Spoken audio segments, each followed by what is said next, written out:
Howdy, howdy, everyone. It is Mo from Mo in the Deep End, and we have some really interesting Delphi action. This is January 13th, 2024. I got this email to me. This motion to transfer was filed by Richard Allen's new defense counsel. So that is Robert C. Scremin and William Labrato. I have done videos about both of them. Now, what is interesting is that they are also stating that Richard Allen may not be safe. So it looks like maybe, Rossi and Bradley may not have, been blowing smoke up the judge's butt about Mr. Allen not being as safe in the Department of Corrections as we had originally thought.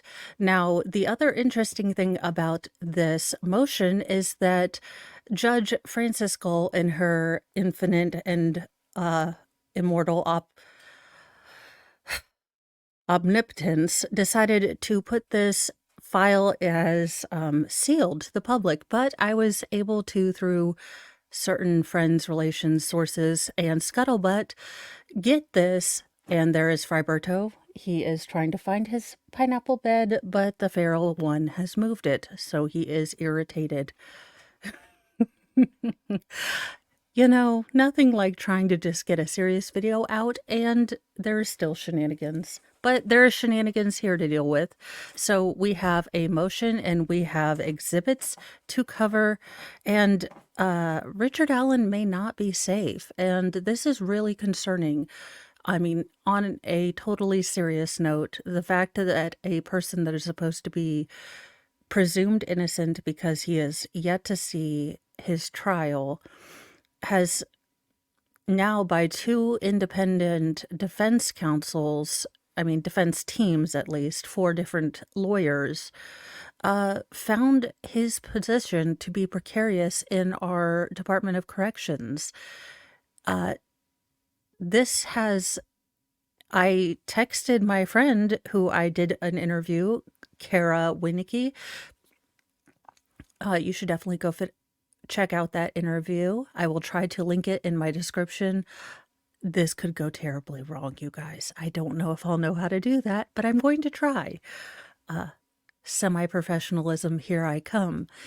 Any hoozle, this has never happened as far as she has ever been aware, but this is a 6-page document, so let's get to getting. Alrighty, let me inbigonate. So this is in the Circuit Court of Carroll County. Now, as again, Kara did indicate there is some discontent with, lawyers from Allen County, their top prosecutors, working on a fairly big case for Carroll County now. So now there are three major, taxpayer funded people that are in their justice system for Allen County that are now working for Carroll County on a fairly big case. And there is a lot of, there's beginning to get a little bit of a ruckus, if you will, about tax money being spent in different counties for different things. But let's get to the motion at hand, if you will. In the Circuit Court of Carroll County, State of Indiana versus Richard M. Allen. Now comes the defendant by his appointed counsel, Robert C. Scremin and William Labrato, and hereby submits this motion to transfer and states as follow. Argument: Richard Allen is currently being held in pretrial detention at the Wabash Correctional Facility. Now, you'll remember he was in Westfield Correctional Facility.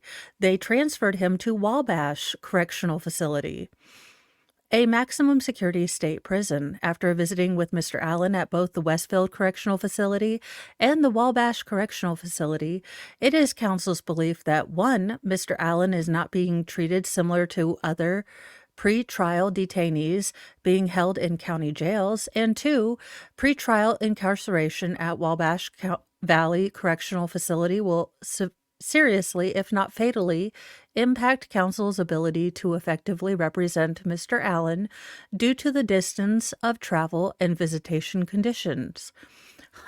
It's almost like there was a point when his other counsel made these exact points too. Facts. 1. On November 3rd, 2022, the state of Indiana filed a motion on behalf of the sheriff of Carroll County asking the court to transfer Richard Allen to the custody of the Department of Corrections, claiming that due to him this being a, quote, high profile, end quote, case, the Carroll County Sheriff could not adequately provide Mr. Allen with the necessary security or other needs at the Carroll County Jail. Judge Diner, without holding an evidentiary hearing on the merits, granted the state's motion and approved Richard Allen's transfer to the Department of Corrections, then recused himself from the case that same day. Mr. Allen had no opportunity to object to this transfer, and no one appeared to consider how this might negatively impact Mr. Allen's defense. I mean, from the start, this case has had so many problems with due process. As I've said from the inception of following this case and Richard Allen's, bursting onto the scene as the suspect du jour, if this man is guilty, if they have the stuff to prove it, then may he rot forever and ever. If they can prove it beyond a reasonable doubt, then have that happen. However, they have trampled on this man's rights from the get-go. And justice with cut corners is not what I co-sign on as a citizen of this country. It's not the justice system that I want. If, God forbid, I ever get found, in the clutches of the legal system. And it's definitely not what I think most of us expect. Most of us expect, that we at least pretend to follow the rules that we are supposed to be living by. This seems to be no due process and a lot of really odd things happening in this case.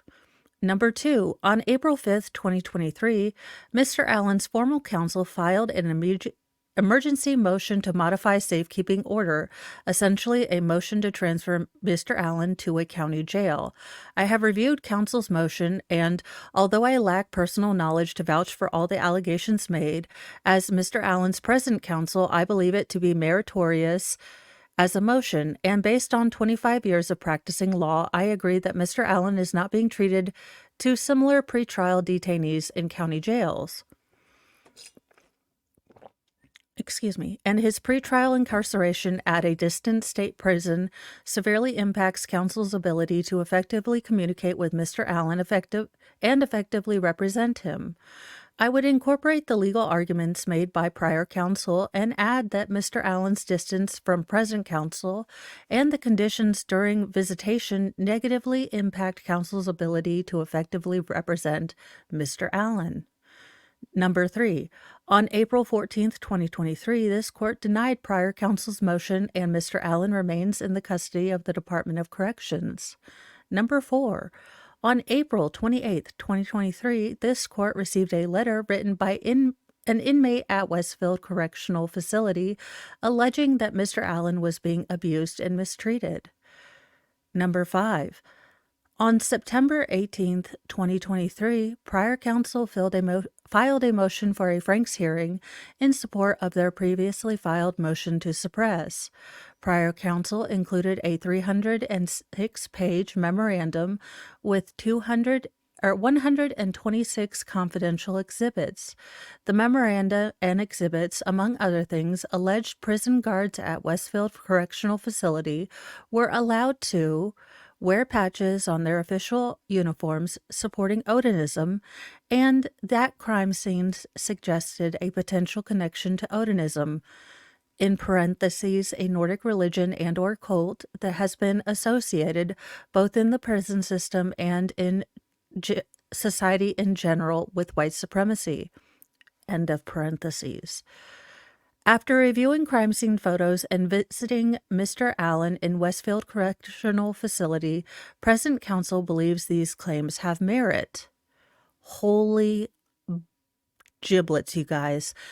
This means that two people who, like the rest of us, may have been a little bit skeptical, like, okay, man, bear, pig time, we are kind of gonna need you to have a little bit more than that with your, ideas about what is going on. To have two other lawyers with 26 years of legal experience come in and make the general observations that the original counsel made and have them state it publicly in a motion is huge, in my opinion. And again, I am not a lawyer. I only play a semi-legal layperson on YouTube. But in my opinion, it is huge. So take that with, 970 grains of salt, if you will. And that the pretrial incarceration within the state prison system negatively impacts Mr. Allen's rights, in addition to counsel's ability to effectively represent him. Number 6. On October 27th, 2023, this court appointed attorneys Robert C. Scremin and William Librato to represent Richard Allen. Attorneys Scremin and Librato both reside and maintain primary offices in Fort Wayne, Allen County, Indiana. Number 7. Fort Wayne is approximately 106 miles from Westville Correctional Facility, a 2-hour drive. Fort Wayne is approximately 233 miles from Wabash Correctional Facility and approximately a 3.5-hour drive without stops. Counsel's most recent visit to Mr. Allen at Wabash Correctional Facility was a 10-hour day. 8. On November 19, 2023, counsel visited with Mr. Allen at Westfield Correctional Facility. The visit was an arduous process, which included lengthy travel, complicated and protracted prison security procedures, and difficult visitation conditions. Throughout our legal consultation, Mr. Allen remained uncomfortably and unnecessarily shackled and chained in a manner resembling Hannibal Lecter, while guards watched through glass panels and the door ajar. Mr. Allen clearly appeared intimidated by guards and was hesitant to speak freely with counsel. See Exhibit 1, Affidavits, Investigator S. Moeller.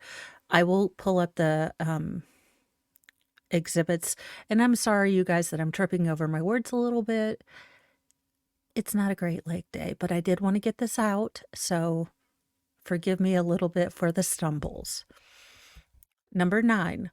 Although none of the prison guards were wearing the patches in support of Odinism, one of the guards did have a symbolic face tattoo.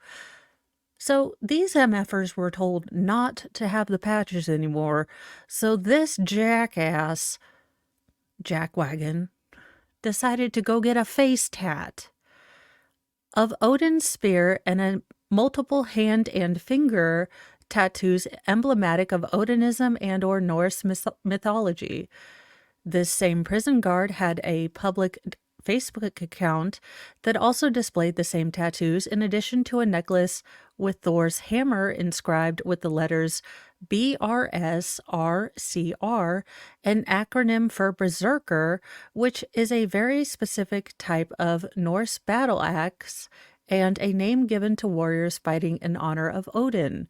Other photos displayed 3 interlocking triangles, yet another symbol associated with Odinism, and I will pull up the exhibit. Number 10. Mr. Allen stated that Westfield guards were intimidating and reluctant to provide him with shower and recreational access because it caused them extra work, and as a result, he often simply remained in his cell and went without recreational time or a shower to keep the peace. I mean, look, regardless, he's a human. This is their job. Look, every day do I want to wake up at 4 a.m. to feed the cats and take Fry out? No, but they depend on me. It's my job. That's what you're supposed to do. You're being paid to do it, sirs. 11. On 12/22/23, Counsel visited Mr. Allen at Wabash Valley Correctional Facility, where Mr. Allen had recently been moved without consulting counsel. The round-trip drive and visit took over 10 hours to complete. Access to prison once again took nearly an hour, and several gates had to be manually cranked open as there was a power outage in the portion of the prison and the doors could not be opened. Number 12, prison staff indicated they did not have any type of visitation rooms for counsel to use because they were, quote, not equipped for such matters, end quote, but had fashioned a visitation room in some sort of prep kitchen within the prison housing unit. Counsel was informed the visitation would be monitored by a video camera. 13. Counsel was taken to Mr. Allen, who was locked inside a prison cell located within the kitchen. The cell appeared to be designed as a place to feed a prisoner. The cell had a solid iron door with a small hinged iron flap approximately 8 inches high that opened far enough to slide a food tray through. This iron flap was left open, and it was through this small opening that we were allowed to see Mr. Allen and speak with him. Okay, we're going to need to whiteboard of truth this one, because this is some BS right here.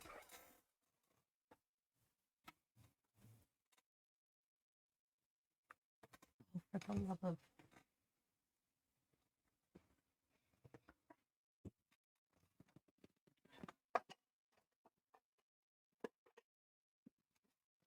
So y'all are telling me that Indiana, stop making us all look ridiculous.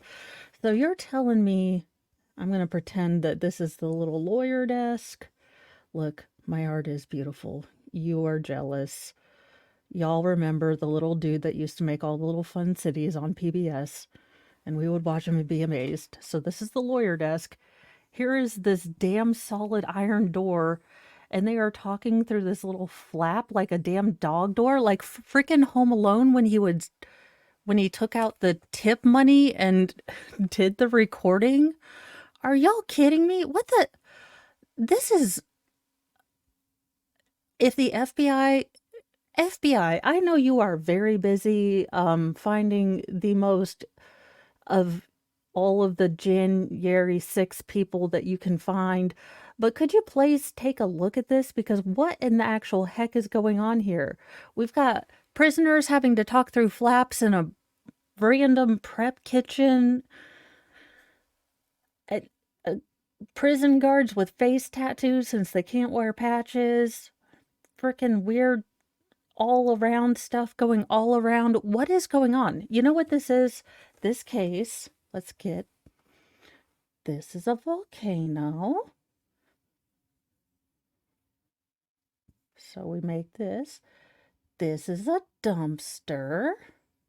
So we'll put the little dumpster part. This is a fire. And this is the prep kitchen. So I don't know how to make a nuclear plant. We'll make Homer Simpson's nuclear plant. Now that I'm trying to make it, I don't remember. So this is a nuclear disaster. This is Chernobyl with a volcano on top of a dumpster fire. That's what this case is. The whiteboard of truth has spoken. There is no denial. This is a nuclear volcano with a dumpster fire on top. That's what it is.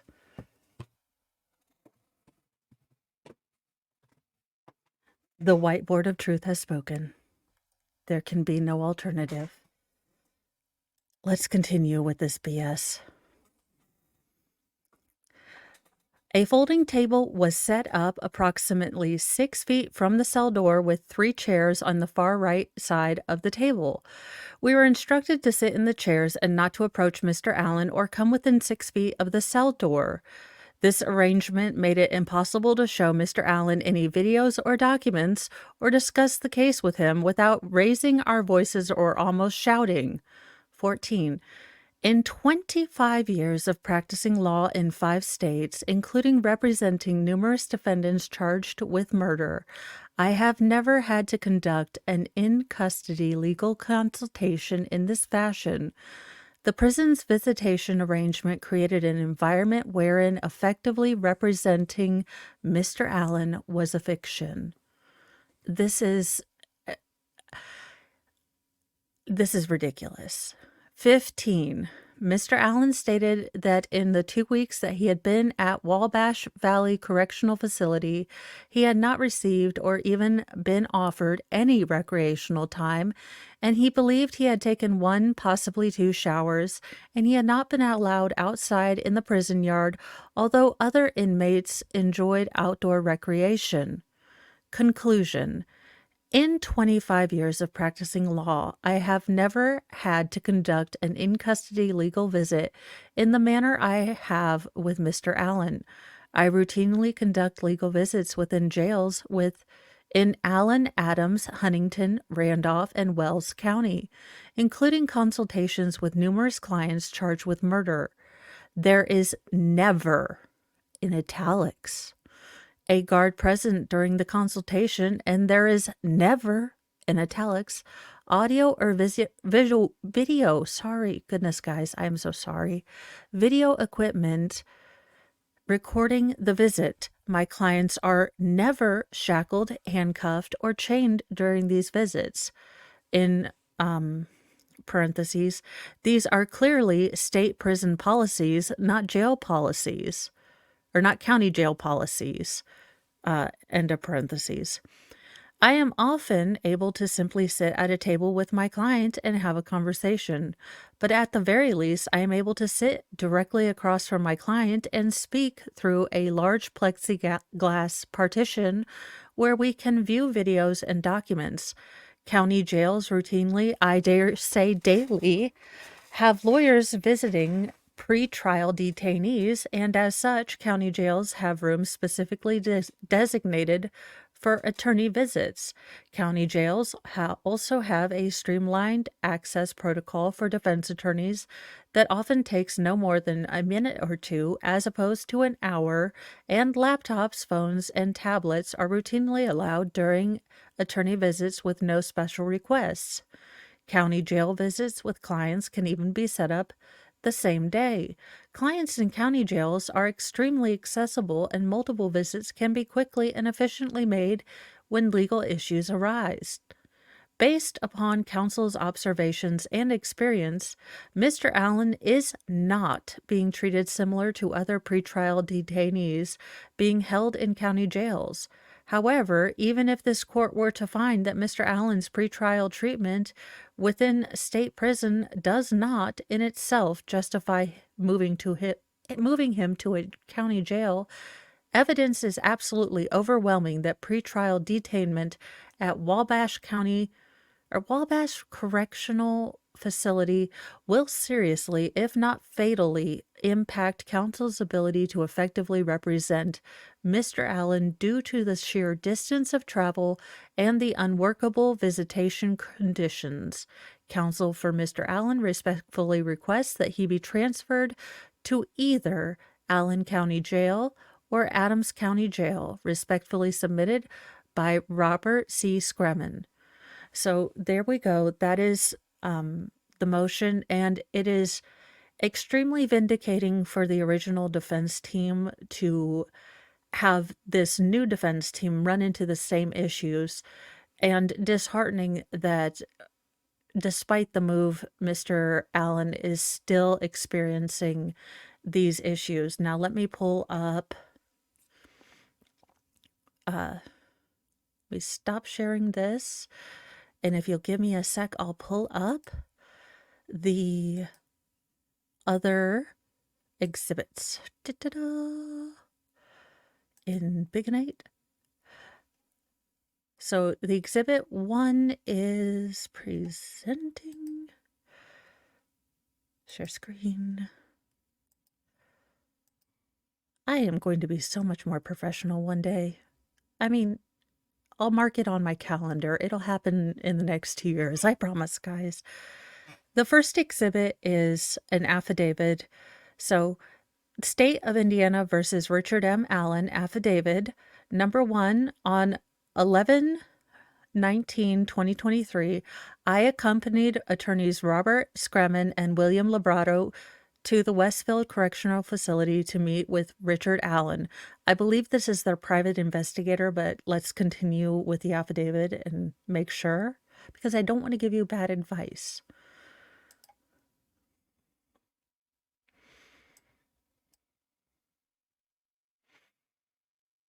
2. After the arrival at the facility, it took approximately an hour to secure and reach Mr. Allen, which included riding a shuttle van to the interior wing of the prison. 3. We met with Mr. Allen in a room lined with windows where prison guards could plainly observe the, quote, confidential, end quote, consultation. The door to the room was left ajar and could not be closed, as the door's deadbolt was left protruding from the door, preventing it from closing. Prison guards remained posted just outside the door where they could look through the windows. Mr. Allen appeared apprehensive to speak freely with attorneys Scremin and Labrato. Number 4. Richard Allen was brought to the room wearing ankle shackles, handcuffs, and a wide leather belt fitted with metal O-rings. The ankle shackles and handcuffs were both secured to the waist belt by short chains, which restricted Mr. Allen's every move and gave him the appearance of Hannibal Lecter. His hands were cuffed together such that the back of the hands were together with one palm facing down, one palm facing up. So like this.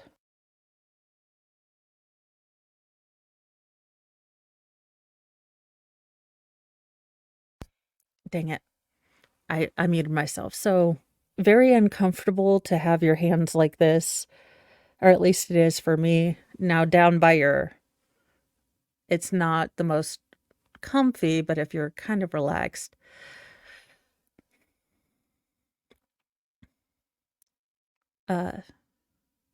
Mr. Allen appeared visibly uncomfortable with his arms twisted at the elbows such that the backs of his hands could be secured facing each other in the handcuffs. It is not a comfortable position. I mean, look, you guys, I am not the most in shape and or flexible fluffy gal, you know. So, I mean, it might be comfy for you, but it's not comfy for me.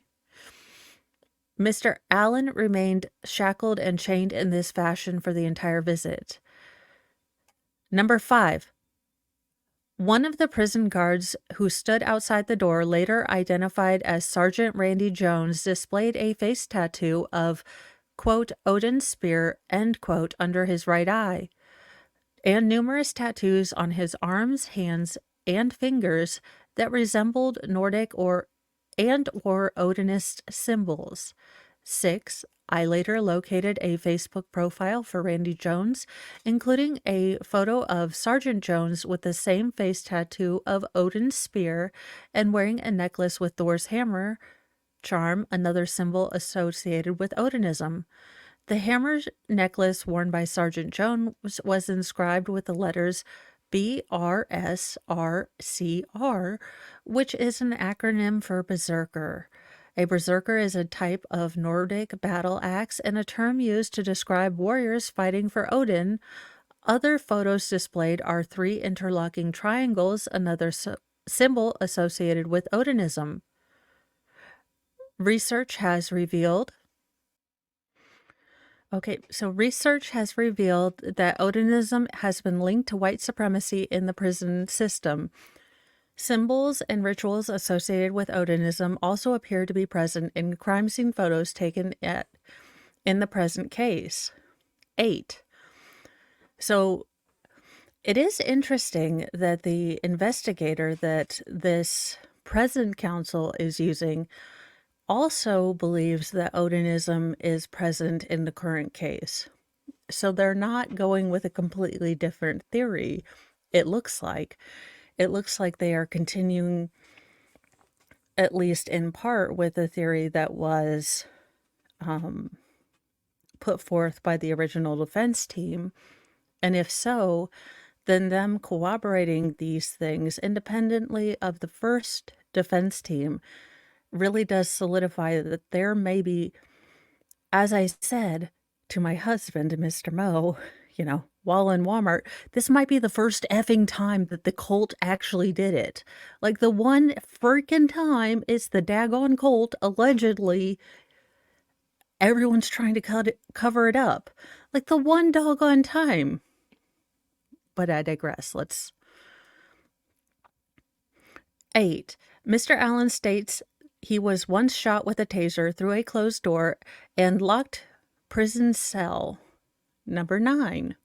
Mr. Allen stated that when it was time for him to take a shower or have recreational time, the guards would ask him if he wanted a shower or recreation, but they would slowly shake their heads from side to side, indicating that his response should be a no because it was an inconvenience for the guards to assist with these basic amenities. Number 10. On 12/22/23, I accompanied attorneys Scremin and Labrato to Wabash Valley Correctional Facility, where Mr. Allen had recently been moved. The round-trip drive and visit took over 10 hours to complete. 11. Once at the facility, it again took approximately an hour just to get to Mr. Allen. Now, I do think it is very, very smart of these lawyers and possibly strategic and maybe on the advice of the former defense and now pro bono lawyers to take an independent investigator with them to provide an independent affidavit. So it's not just lawyers saying that. This is an independent witness who can give his own testimony, be crossed by the state, and give his own opinions or opine on it himself. So it's not just the lawyers saying it. This is an independent person who, in theory, you know, has his own recollections of what he saw, and he can also give statements that he believes that Mr. Allen is being unfairly treated. So this is actually a very good strategic thing, I believe, but again, not a lawyer. 12. Prison staff indicated they did not have any type of visitation rooms for the attorneys to use because they were not equipped for such matters, but fashioned a visitation room in some sort of prep kitchen within the prison housing unit. 13. We were informed by prison staff that there were video cameras recording the visit. Number 14. We were taken to Mr. Allen, who was secured in a prison cell located within the kitchen area. The cell appeared to be designed as a place to feed a prisoner. The cell had a solid iron door with a small hinged iron flap approximately 8 inches high. So this is again going to go through a lot of the things. Now, number 15. Ooh, there's my friend name drop. Okay, number 15. Mr. Allen confirmed he had recently spoken with attorney Kara Winnicky by phone concerning the upcoming Supreme Court hearing. Mr. Allen appeared confused about his legal representation and was hesitant to share information about his case with attorneys Scremin and Labrato, suggesting he was waiting for the result of the January 18th, 2024 oral argument.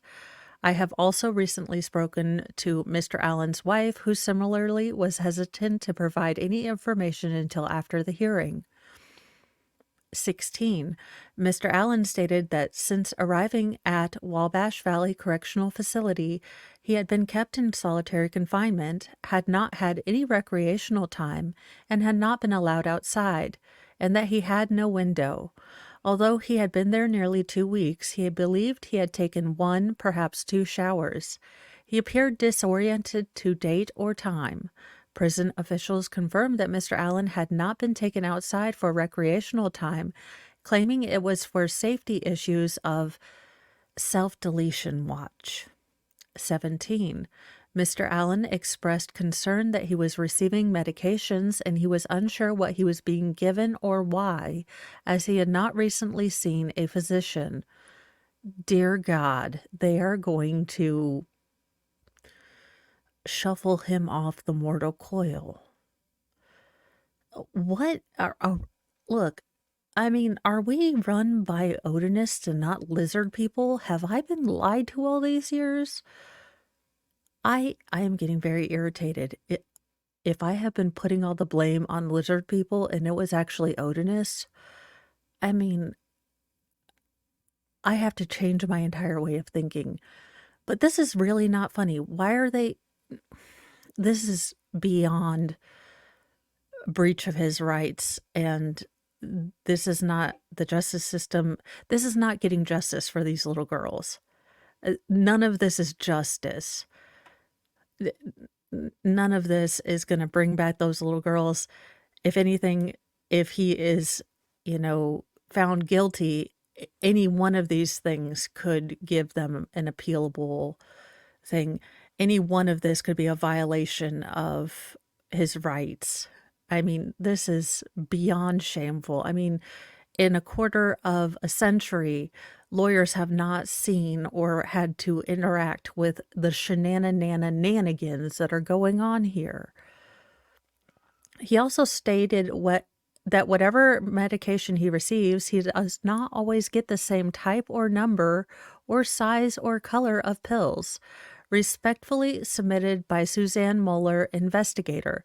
So it really is very smart that they got an independent, affiliated, but someone that can, verify, be cross-examined, uh, you know, I'm hoping someone of, very strong ethical background that when, and I'm sure the state's going to do it, they're going to be like, but Miss Suzanne, you just don't know what you're talking about. You know, I'm sure that's going to happen. And I'm sure she's going to be able to, shoot back with, I observed this, I documented this, here's my notes, this, that, and the other, because she is a trained investigator.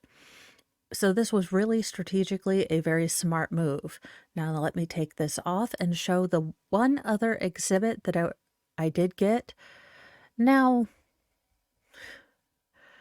I hesitate. Well, I mean, this is going to be all over everything. So this is our lovely face tat guard. So he was told that he was not allowed to have... He was told that he was not allowed to have patches anymore on his uniform. So as you do, you go out and get a face tat because, priorities. There's the Berserker necklace. And then you have just, different things, the axe. And I'm not going to keep this up too long. Look, I don't want to dox people. That's not really the reason and means of my channel, but that is what is going on. This is ridiculous, you guys. I cannot tell you how much weirder this case is going to get. I thought that we had gotten, all the weird we were going to get with the Odinist, but now that the new kind of handpicked by Judge Gull lawyers are noticing the strangeness too, it's really, really getting all of the shenanigans. It's all going insane. I sincerely hope that they move Richard Allen to a county jail. I think that keeping him in solitary in a county jail would be just fine. I don't know why they chose to, not have a hearing, not take into consideration any other factors.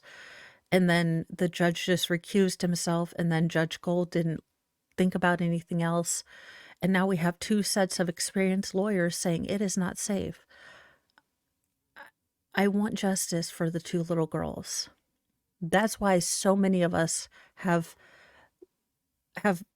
been sucked into this case, because at the end of the day, you had two little girls who just wanted to spend a day out, an unexpected free day, right before Valentine's Day, that was unseasonably warm, just going out, conquering a fear of going off over what looks like, honestly, a a hazardous bridge.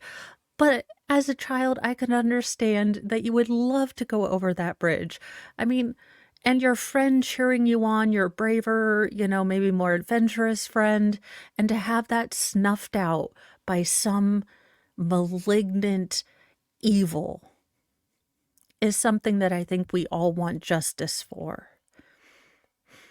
But whatever this is, whatever we're seeing here, I don't know what this is, but this isn't justice. This is something, but I don't think this is justice. But that's my opinion, and feel free to put your opinions down in the comments. Look, I'm just a redhead with 6 kids who fell into, YouTube, and twice college dropout. So all the homespun wisdom here. So, I don't tell you what to think, I just tell you what I think. So have a lovely weekend. It is the 13th of January. Stay warm. Say something nice to yourself. Say something nice to someone else. It might be the only kind thing that they hear for a good long while. And it's been a rough couple of years. I will see you guys in a little bit. Have a wonderful rest of your weekend. Bye, guys.